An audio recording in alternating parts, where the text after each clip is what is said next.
my teeth and shake a tail fin. A bikini babe, catching a road wave. A big surprise, I'm gonna rise and flash my tooth cave.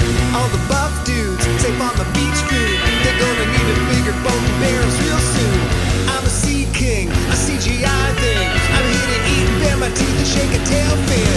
I'm only taking a ride. Lured in by your bucket of chum. It's one weakness I can't hide. Take me to your bucket of chum. Hey everybody, welcome back to another episode of Bucket of Chum, the Shark Movie Podcast. As always, I'm your host, Steve Coates. This week, I checked out From the Depths from 2020, directed by Jose Montesinos. Not to be confused with Up from the Depths from, 1978 or something? Also a fantastic shark-like movie, but alas, that is not what we are watching this week. This week, we are watching From the Depths from 2020. So this is the movie I thought that I was going to be watching last week instead of Zombie Shark, but now we have finally reached the week where I'm watching the movie I thought I was watching, and this is what we get. It is somewhat similar to Nightmare Shark, but not as much as I initially thought. This is way more out there. Fuck. I can't even explain how fucking out there is. The best way is to just go through the plot, whip through it, and then we'll talk about it. It's, I don't know, man. It's insane. Let's get into these poster expectations. So this is another simple one, and there's a couple of different posters. One clearly shows us a shark under a woman in the water. Think fancier Jaws poster, if you will. And then the other one, it's very much like the Black Demon poster, but darker, I guess. That's the best way I can explain it. So either way, I'm hoping this one also fits the Spooky Sharktober theme, but my main concern is that it seems to be very similar to Nightmare Shark, but after watching it, I realize that's not really quite the case. But without further ado, let's dive in. So the movie starts off with some eerie choral music over waves and very beautiful scenery, actually, and the music is actually creepy as fuck. Then we cut to some awful CGI water and a CGI moon, and now we're with a woman in the water as a shark fin circles her. This is real water now. It doesn't look like... I don't know if the water was CGI. Maybe it was just the lighting, but it looked very weird. Anyways, we're in normal water. It's fully just practical water. So this shark fin circles her. She's pulled under, and then she wakes up in her room next to her adorably elderly dog, whose name is Brody. Jaws reference. She's on her laptop looking at photos in a folder called Dive Trip, and she starts crying, and then she starts hearing screaming in her head from like a tragic accident that happened in her past, and she slams the computer shut. She's in her therapist's office now, talking to him and asking about her nightmares. Her name is Liz, and she's our main character, and she says she has feelings of dread, as if something terrible is going to happen soon. We learn it's been a year since the attack, and we can assume she means shark attack, and spoiler alert, she does. Otherwise, like, what the hell am I watching? Later on, she gets a call from Roberta asking her how her session went, and they bullshit back and forth. She offers to take her out, but she wants to stay in, so Roberta says that she's coming over to make her dinner, and they call each other beautiful and luscious goddess, and After she hangs up, she hears a bell ringing in her house, and she goes to find the source. As she's going down the hallway, she turns around and sees a shark following her, but only for a second, and then it disappears. So yeah, it's literally just a fucking shark floating down a hallway following this girl in her house. The thing that annoyed me a bit is how good the shark looked. Like, the CG was really good. It was a very impressive model of a fucking shark. Later, Roberta, her friend from the phone, and Liz, our main character, are eating dinner. We learn from this little interaction that they are, in fact, a couple. Roberta offers Liz some weed to help her sleep so they can watch a movie, but Liz doesn't do that devil's lettuce. She doesn't touch those jazz cigarettes. Roberta also says another way to get some sleep is to make sweet, sweet love by the fireplace. I mean, hey, that's worth a shot, and I can supervise. I'm just saying, I just want to help. I'm here to help. That's all I'm here for. Liz doesn't want to do it yet. She's not ready. Roberta says they can cuddle and watch a movie. If Roberta was like a Robert, she'd be way more pushy and uncomfortable. So I'm glad you're not a Robert. I'm glad you're a Roberta, because there's many different ways that this could have been made uncomfortable. And we see it a lot in horror movies and shark movies, but thankfully, this one we don't. Roberta is actually kind of a fucking saint, so thank you. Liz is in her dream again in the water, and the fin swims around and around. She puts her head under and looks as the shark comes up towards her, and she wakes up. Roberta is next to her and comforts her, and Liz is back at her therapist, and they're talking about how great it is to have Roberta as a support system. They talk about their sex life and how they haven't done it yet, and she speculates that the shark in her dream won't let her. And when I first heard this, I'm like, okay, there's got to be something more to this later. There sort of is, but it's complete nonsense. They go back and forth doing some therapy talk, and I do want to take a second to talk about the importance of therapy, to take just a real moment here. As someone who does therapy from time to time, when I can afford it, it is something that's been very helpful to me. It's helped me learn that a lot of the things that I didn't think were traumatic in my life were actually traumatic, because the way that I thought of the word trauma was just very wrong. So I just want to take a quick second. We'll get back into it. Just saying, like, therapy is not something to be embarrassed about or scared about seeking out. If you need therapy, seek it out. Not a sponsor, but BetterHelp has been pretty helpful to me, at least in the affordability department and the ability to change therapists when you feel like something's not working out. So yeah, if you guys feel like you're in that kind of place, that's something to look into. If you want to know more, you can feel free to send me a message. I'm more than happy to help in this area as much as I can. Again, I'm not an expert. I'm just offering advice. And now back to our regularly scheduled programming. So they make an appointment for the following week, and out the window, Liz sees the shadow of a shark swimming by. I think this was meant to be scary, but it came off pretty fucking funny. And then it looks like the shark is about to come through the window, and Liz is embarrassed and tells her therapist about it, and Liz starts crying, asking if she's going crazy. But her therapist assures her some sleep will help, and she tries to prescribe her some pills, but Liz refuses. At home, she meditates in her backyard by the pool, and she hears screams in her head again, and has a vision of two people sitting on her diving board. She closes her eyes and goes out front of her house, where some guy, Hector, is just doing some lawn work, and she asks him to do it later, or maybe tomorrow, or maybe never. Literally words she says, like, maybe you could do this never. Rude. He gives her a weird look, and then she laughs, saying she just has a bad headache from not sleeping. She then asks if he can use a rake, and then freaks out after he says he doesn't have a rake, and that he's not even really doing anything, and she's just being super fucking rude at this point. But she apologizes, but still asks him to leave, and he says, like, okay, I'll finish fast, how about that? Like, bitch, he's just trying to do his job. Like, and what pisses me off is that she was outside. She could have gone inside, she could have put fucking headphones on, but no, she actively went out of her way to go and seek out confrontation with this dude. Insane. She looks at a puddle by his feet, and the water starts moving like there's a fucking T-Rex stomping nearby. The shark jumps out of the puddle and bites Hector's arm off, and he starts bleeding. Liz looks again, and it was all in her head. Inside, she tells Roberta she feels like a giant douchebag.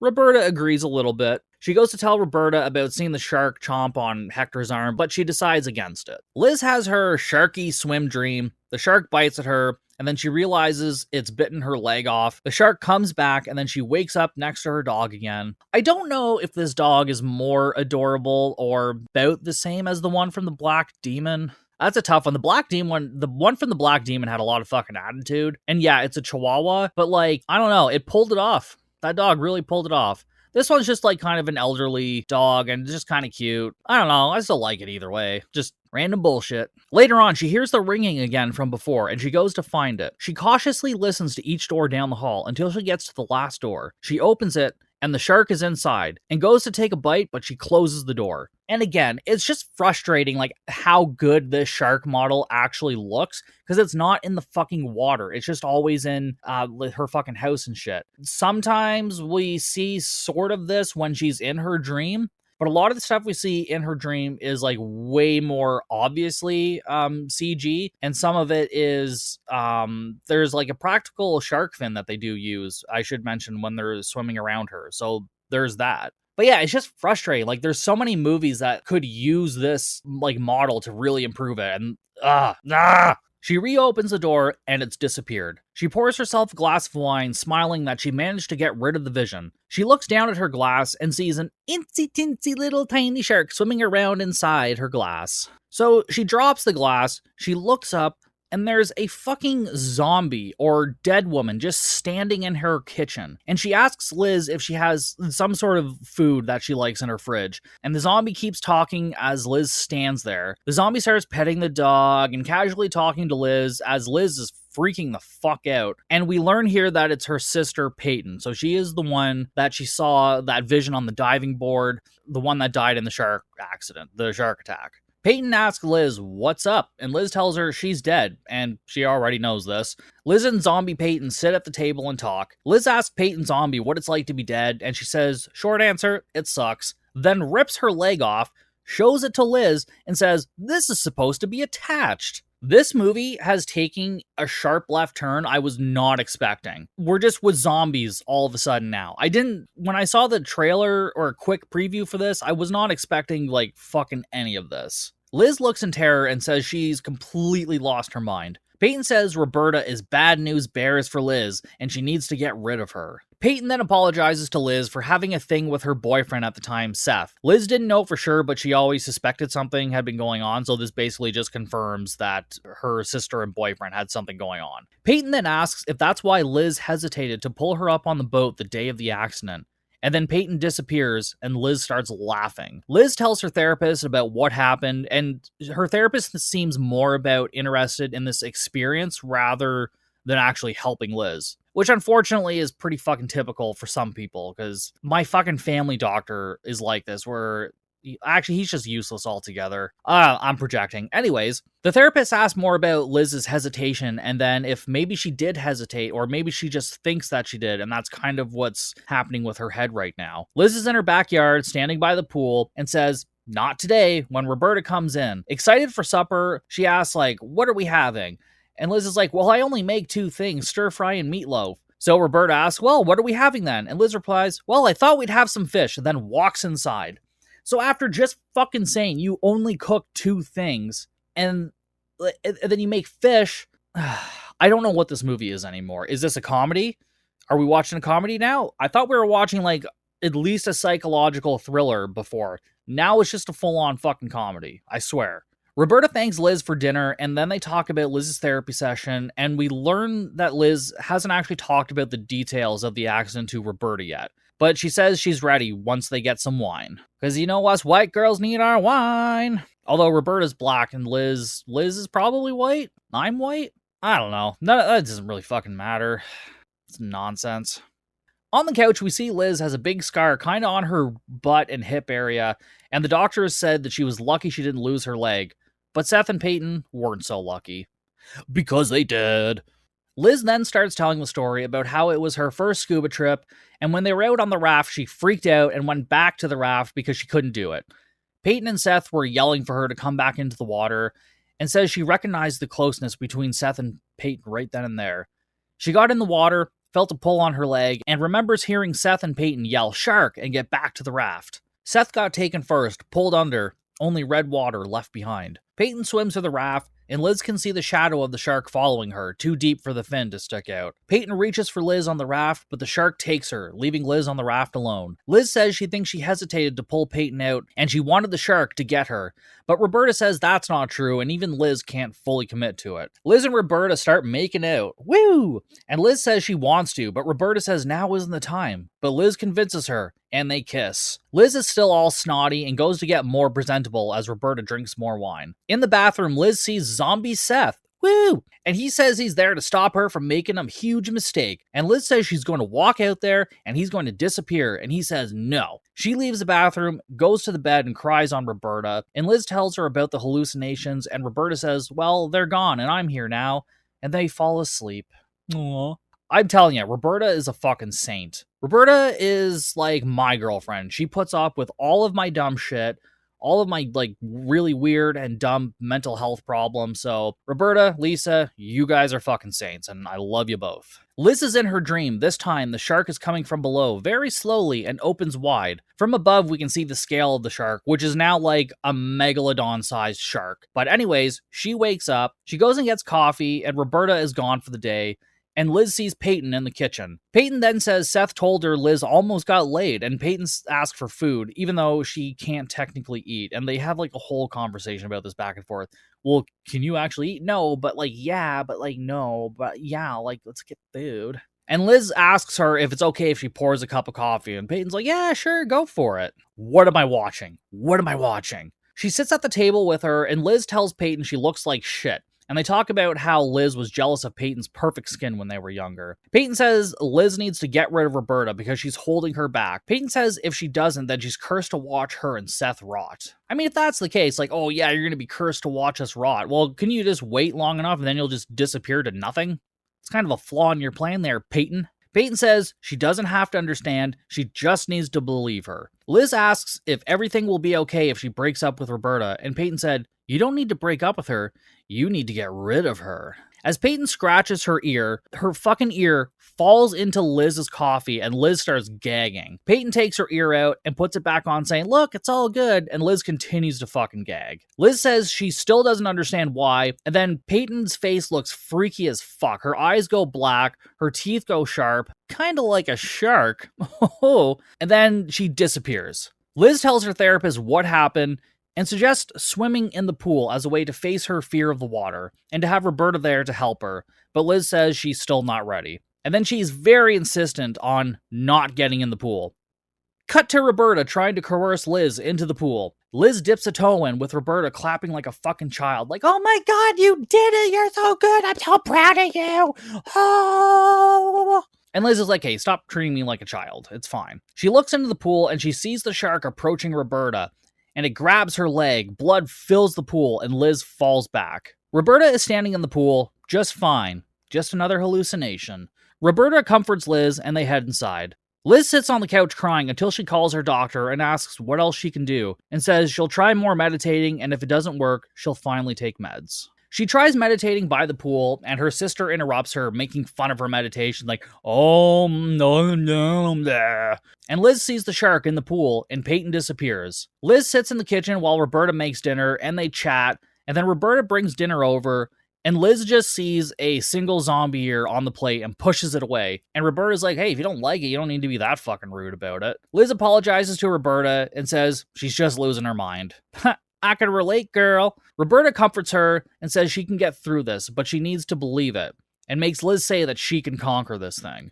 Again, Roberta is a fucking saint. I love her. I wish there were more people like this in real life. This world needs more Robertas. If we had like at least 1 billion, 2 billion more Robertas on this planet, we might have a fucking chance. But as it stands right now, we all fucked. What do we got, like fucking 3 wars going on right now? Canada's not a great country. Spoiler alert, guys, but everybody has this picture of like the Great White North being like so much. It's not. Everything's terrible. The world's ending. Back to the dream. Liz sees the fins swimming around her and then disappear. Then comes from below her and she wakes up. She looks around her room and we see Seth and Peyton there. And Liz asks why. Seth says no one can go anywhere until she does it, assuming he means to kill Roberta. Seth then says she can try and break up with her, but it has to be done tonight. That night, Liz and Roberta are on the couch, and Liz is breaking up with Roberta, saying she doesn't need a savior and she wants to try and survive this on her own. But Roberta doesn't really want this to happen, and Liz sees Peyton and Seth in the corner, and Liz tells Roberta she doesn't love her and to get out, and Roberta says she'll be there for her no matter what. God damn, this woman's a fucking saint, man. It's like she knows that this isn't like Liz 100%. Like she is just amazing. Roberta leaves and Peyton sits on the couch and says, good job. Let's watch something. I hear Six-Headed Shark Attack is on Sci-Fi. Oh! Yeah, Six-Headed Shark Attack's a good one. It'll be covered on the show at some point. But we're going to get through the other multi-headed shark attacks. Maybe one's coming in the new year. I don't know. Maybe. Liz asks Peyton to leave her alone for a few minutes, and Peyton leaves her to mope. Peyton disappears, and there's a knock at the door, and it's Roberta saying she left her planner on the kitchen. Liz opens the door, and Roberta and Liz just hug. Peyton and Seth watching this saying, this won't work. Liz and Roberta fall asleep in the bed together, and Liz dreams again. This time during the dream, Liz lets herself sink into the mouth of the shark as it comes from below. She wakes up and goes into the hall and calls for Peyton and Seth. Peyton appears behind Liz, and in front of them is the shark. Liz asks what is it doing there, and Peyton says it's waiting for her. Liz looks back at the shark, and it disappears into a dark room. She looks behind her, and Peyton has disappeared. Liz walks towards the dark room and then heads to the kitchen. In there, Seth and Peyton say once it's done, they can go, and that Liz let Peyton die, and Liz then gives them shit for cheating on her behind her back, and then says that maybe they both deserve to die. I mean, they're shitty people, so I mean, yeah, I can understand where she's coming from. I'm not saying they necessarily deserve to die, but like, I understand what she's saying. She asks Peyton if she felt bad. Peyton doesn't really answer, and then Liz asks if it was worth it, and they both say, no, not really, and they disappear. Liz opens a drawer and then goes back to the bedroom. She stands over Roberta while Seth and Peyton watch her raise a knife. So just as we think that she's about to stab Roberta, she turns to Seth and Peyton and starts stabbing the living fucking shit out of them, but with like little to no result. Roberta wakes up and she just sees Liz stabbing at the air, and so she stops her and tells her it's going to be okay. Later on, Roberta asks if they should go to the ER, but Liz won't, and she can't believe Roberta has stuck around for all this shit. Bitch, no one can believe Roberta stuck around for all this shit. I'm telling you, Saint Roberta. God damn. Liz agrees to ask her therapist about medication and then asks Roberta for some weed to help her sleep, or at least make her feel different. They light up a joint and start toking. Liz doesn't like it, so Roberta shotguns some smoke into her mouth, and they do it again and again, and they start giggling. And then we get like a dancing montage as they toke up in the living room. This goes on for way too fucking long. But, you know, they're having a great time, so you know what? Good for them. Good for you guys. Having a great time. After a while, they make it to the bedroom, and they start making out on the bed, and Liz passes the fuck out. Liz wakes up feeling refreshed, and Roberta comes into the room and says she's been asleep for 28 hours. Whew! I could fucking use a 28-hour nap right now. I swear to God, I'm tired all the fucking time. I'm a little bit jealous of the 28-hour nap. Roberta asks if she slept well, and Liz realizes she doesn't remember having a dream, and she feels great. Smoke the weed every day. That's your lesson for today, kids. Smoke weed every day. If you're legal, of course, and you're in Canada, and where it's always legal. So, yeah, smoke it every day. But not if you're a kid. I'm just kidding. I don't give a fuck what you do. I ain't your daddy. Then they start getting undressed for sexy times as the doggo watches. Later, they're laying in bed with just a sheet covering them, and Liz apologizes for making Roberta wait this long, and they both say how great it was and worth the wait. We missed one hell of a sex scene, apparently. My God. They say they're going to the kitchen to get food, but they just lay there, saying that they can't move. Seriously, what a scene we must have missed. Liz stands at the edge of the pool, and then slowly walks in and starts swimming. 2 weeks later, Liz is with her therapist and says she's been sleeping soundly and she's only used weed for the first week, and she's even swimming in the pool every single day. Liz is doing better, and her therapist is happy for her, and Liz tells her that Roberta and her are going to the Caribbean to dive with humpback whales.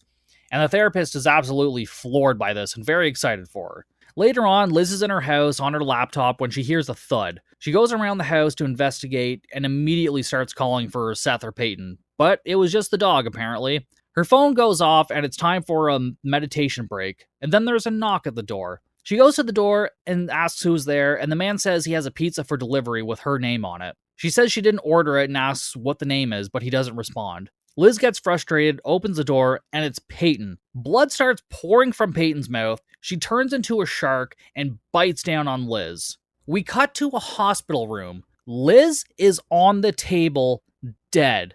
Roberta and the therapist hover over her in masks and doctor's gowns, and they pronounce Liz dead and comments on what a fight she put up. They walk away, and we see like bloody sheets right around her leg. Roll credits. What in the actual fuck just happened? It seems to me Liz was in the hospital this whole time, and this whole movie was just a fever dream while she was getting her leg fixed. None of it fucking mattered. They even have the audacity to put this is based on actual events at the end of the credits. Who did this happen to? No. Who had this experience? In a hospital? Oh yeah, I had a shark bite, and then I went into my dream, and the shark was there, but then I died. I hope you get the movie rights to this. What are you talking about? This is based on real events, as in shark attacks happen and people have nightmares? That's a pretty fucking loose thread to pull, but I guess. Yeah, that was From the Depths, and I was so ready to hate this movie when I first started it. And then as it went on, I was like, okay, this isn't quite a horror, but it's like a psychological thriller. They're dealing with mental illness, which is something that's very important to me. And then they go and pull this shit. I feel like they didn't know how to end the fucking movie, so they're just like, Bruce Willis has been dead the whole time. Spoiler alert if you haven't seen The Sixth Sense that came out fucking 25 years ago. Jesus fucking Christ. So, poster expectations, I mean, at times the moody and creepy atmosphere was there, but then these moments of comedy that felt weird, like they were funny, but at the end of the day, I don't think this movie knew what it was or what it wanted to be.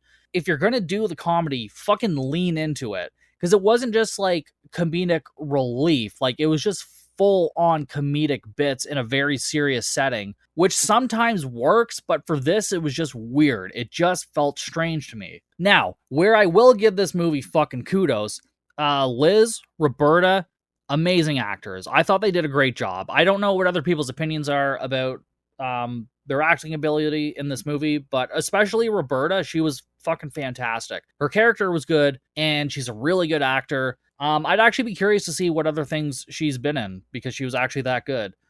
Liz was also really good. She was very good at portraying the fact that she had a mental illness, and I thought that performance was really good. I really enjoyed it. The fucking CGI shark looked amazing, which is not something you hear me say very often on this show, but it looked great. It looked really fucking good. Like, I don't fucking know, man. This was just not what I was expecting it to be. I can't say I hated it, but I didn't necessarily love it either. I think the ending really pissed me off. I think I was just not... Because it just made everything else in the movie that happened completely fucking pointless. Like, everything that happened was pointless. So, I don't know. I'm a little bitter about it. I'm a little upset. And just before we go here, I wanted to give a shout out to Misha Bananjari. Again, I am not sure if I pronounced your name correctly, and I am very sorry, but I do also have to apologize because I misidentified them when I referred to them in the Shark Encounters of the Third Kind episode where I said they were female. They are actually male, and they suggested that movie to me, so I apologize, Misha. And they also wanted me to give a shout out for another movie called Killer Sofa, which I've actually seen before, and it's actually a lot of fun. It's literally about a sofa that kills. Not much else you need to know about that going in. And it's actually better than you would expect it to be, in my opinion. So, Misha, I apologize, and thank you so much for being a fan of the show, and I hope you enjoyed this little shout-out for Killer Sofa. But that is it for me this week. Tune in next week, guys. Final episode of Spooky Sharktober. And then right after that, we're diving right into Retro November. So I hope you guys are enjoying it. And maybe for December and January, we'll also have some theme months. More on that to come. But anyways, I'm Steve Coates. That was Bucket of Chum. You guys can follow me on all of the social medias at Bucket of Chum Podcast. That's Facebook, Instagram, TikTok, Slasher. Don't forget to check out bucketofchumpodcast.com for more. And as always, we have patreon.com/Bucket of Chum. A lot of great things going on. By the time this episode comes out, maybe on Saturday you'll find out, but I'll tell you now. For November, I'm going to do a review of the Happy Days episode where they go to Hollywood and Fonzie jumps the shark.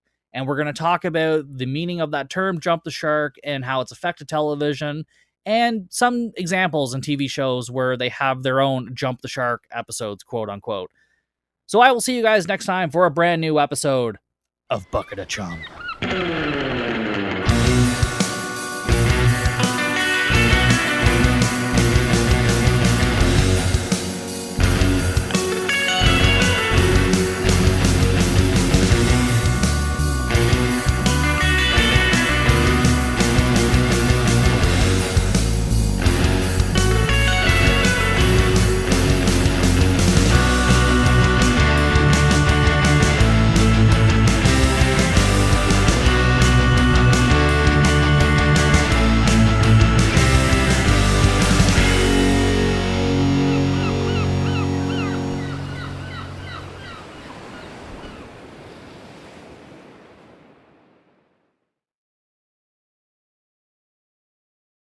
G'day. Don't skip.